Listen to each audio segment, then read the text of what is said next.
dad's been a pastor for 20 plus years now, so I've grown up in the church, and definitely Christianity has been in my blood since I've been born, and so that influence has always been on my life, and just until about 4 years ago I made it my own faith, and then about 2 years ago it really took off. So being a pastor's son, it has a lot to do with what my faith is. My dad has been a huge influence, and there's really no opportunity for me to get away from the church, even if I want to.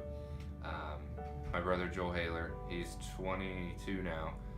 In my senior year of high school, he had an accident, not a car accident, but just he was working out at school, at college, and he was in a gym class, and he was doing a burpee. And as he was going down for the burpee, something popped in his lower back, and instantly pain came to his lower back, and he just thought it was a normal injury. Went home, did the ice stretch, whatever, but he woke up the very next morning paralyzed from the waist down.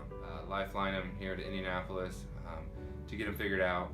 They couldn't figure it out, and so my brother was paralyzed for 3 months. We went around all over the state of Indiana, trying to figure out. They did robotic walking therapy on him. They did 3 spinal taps. He had all kinds of issues, just a lot of no answers.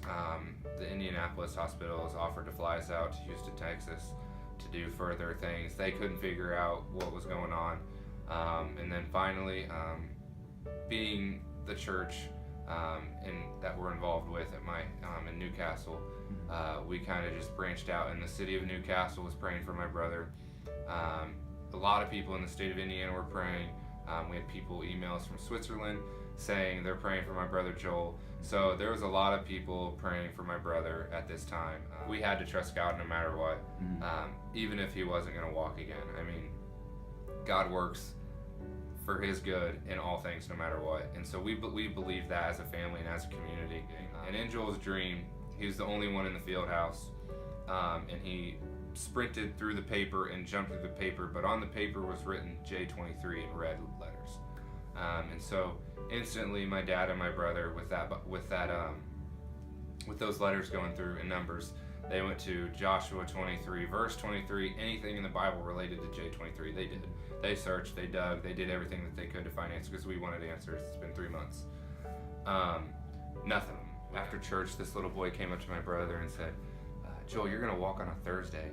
And so my brother had no clue what that was about, and he told my dad told us. We tried putting it together, and we knew it wasn't a Bible verse, so we went straight to the calendar. We looked up June 23rd, we looked up July 23rd, none of those were on a Thursday. And so we looked in the calendar more at January 23rd was a Thursday. So my brother was like, no way, like, Lord, you're never going to do this, like, this is crazy, like, it's probably going to be June 23rd, Thursday. But it ended up being a sign from the Lord, like, dude, this is my plan for you, like, this is what I want to do for you, like, I want to heal you, and I want to not make you paralyzed anymore, like, I want you to have your legs back. And so J23 comes up Thursday, and my brother stays up all through the night, and at 3 a.m. my brother got this insane pain from the tips of his toes all the way to his hips, and it lasted for about an hour. And he said it was the worst pain he's ever felt, worse than the spinal taps that he got in the hospital. And after an hour, my brother was like, what the heck, holy crap, Lord, like, is this for real? 6 in the morning, I'm like, what the heck's going on? This is 6 a.m., this is ridiculous. And so I go out there, and the next thing I see is my brother across the living room standing. The crazy thing about it is the doctor said, Joel, even if you get your legs back, like, you're going to take months and months of physical rehabilitation, because your muscles are just going to be so just weak.